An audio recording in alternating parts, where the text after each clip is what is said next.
6 cas de variole du singe ont été enregistrés à la date du 31 juillet par les services sanitaires. Il s'agit d'une maladie virale transmise par des animaux infectés ou par le contact direct ou indirect avec le sang ou le fluide corporel de personnes infectées.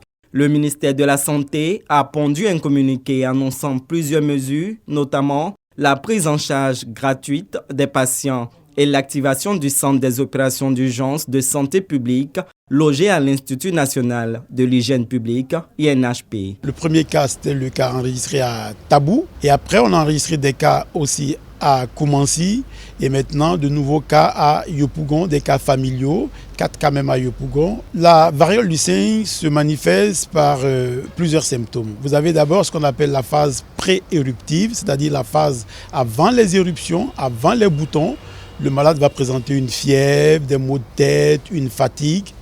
Et puis, une semaine après, va survenir ce qu'on appelle la phase dite éruptive. C'est des boutons qui vont survenir sur son visage, sur son corps. Devant ces symptômes, quelqu'un qui présente une fièvre, des maux de tête, des douleurs, et ensuite il présente des boutons sur tout son corps, il va rapidement à l'hôpital rencontrer le médecin pour être pris en charge. Un cas de guérison a été confirmé par l'INHP et les mesures de prévention sont vivement recommandées aux populations. Il faut éviter de rentrer en contact avec les animaux sauvages.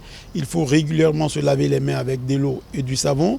Il faut éviter de rentrer en contact avec les sécrétions d'un malade ou bien d'un animal infecté. Si vous retrouvez un animal mort en forêt, en brousse, il faut éviter de toucher cet animal.